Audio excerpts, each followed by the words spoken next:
भाग 5वां। मनुष्य के छुटकारे के लिए परमेश्वर की योजना। जब पहले मनुष्य ने अपनी इच्छा को पूरा करते हुए पाप किया और परमेश्वर से दूर हो गया, तब प्रेमी परमेश्वर ने स्वयं ही मनुष्य के पाप से छुटकारे और उसका अपने साथ मेल करने की योजना बनाई। पहले मनुष्य आदम को परमेश्वर ही ने आशा दी कि स्त्री का वंश आएगा जो मनुष्य को पाप और शैतान से छुड़ाएगा। आदम को ढांपने के लिए परमेश्वर को एक निर्दोष जानवर मारना पड़ा ताकि उसे वस्त्र पहनाए, क्योंकि पाप के कारण आदम का महिमा का वस्त्र चला गया था। उसके बाद नूह के समय जब पृथ्वी पर मनुष्य बहुत हो गए, तो परमेश्वर ने उनके बढ़ते पाप और अधर्म के कारण 40 दिन रात वर्षा की और सारी पृथ्वी को पानी से डुबो दिया, और नूह और उसके परिवार को छोड़ और कोई भी मनुष्य नहीं बचा। तब परमेश्वर ने नूह से वाचा बांधी कि अब कभी भी मैं पृथ्वी पर से पानी के द्वारा मनुष्य का नाश कभी नहीं करूंगा। उसकी उस वाचा का चिन्ह आकाश में मेघधनुष है, जो मनुष्य के ऊपर परमेश्वर की क्रोध और उसकी बांधी वाचा को याद दिलाता है।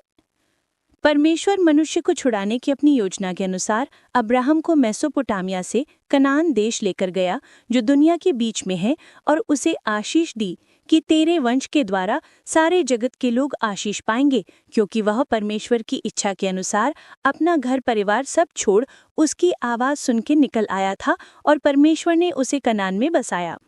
उसके बाद उसी के वंश को परमेश्वर ने व्यवस्था दी और उन पर अपनी इच्छा प्रकट की और उद्धार की योजना उन पर प्रकट की और उनके हाथ में लिख कर दी। उसी वचन से हम जान जाते हैं कि मनुष्य पाप करने के बाद पाप और शैतान का गुलाम हो गया और पाप के कारण मौत के दंड के अधीन हो गया। आदम के कारण हम सब आत्मिक रीति से मरे हुए हैं, और जब तक हम शरीर में हैं हम परमेश्वर से मेल कर सकते हैं, और जब हम इस शरीर को छोड़ देंगे तो हमारे पास कोई और मौका नहीं होगा। उसके बाद परमेश्वर हमारे आत्मा प्राण को नरक की आग में डाल देगा। वो है आखिरी मौत, वहाँ से कोई वापस नहीं आ सकता। इसलिए हमें भय रखना चाहिए और अपने व्यक्तिगत जीवन के बारे में सोचना चाहिए, क्योंकि मनुष्य के लिए एक बार मरना और उसके बाद न्याय का होना नियुक्त है। वो बार बार जन्म लेकर इस दुनिया में नहीं आएगा, परमेश्वर का वचन कहता है, अर्थात उसमें कोई बदलाव नहीं हो सकता, वो पहले ही से तय है।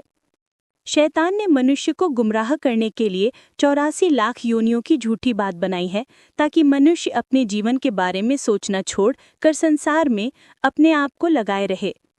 मानव जाति के सामने ये सवाल है कि वो पाप की सजा मौत से बचे कैसे।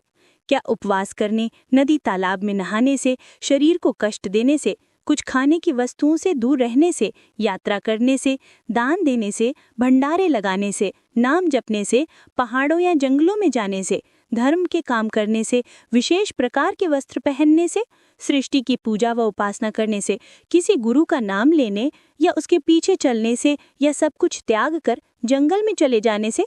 कैसे?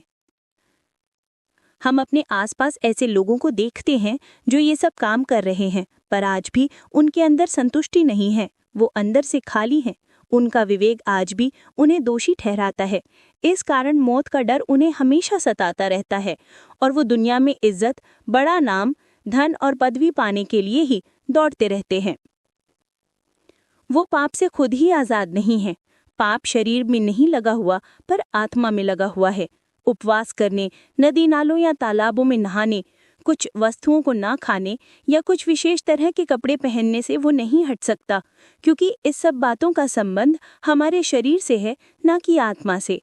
परमेश्वर का वचन कहता है, चाहे तू अपने को सज्जी से धोए और बहुत सा साबुन भी प्रयोग करे, तब भी तेरे अधर्म का धब्बा मेरे सामने बना रहेगा। प्रभु परमेश्वर की यही वाणी है।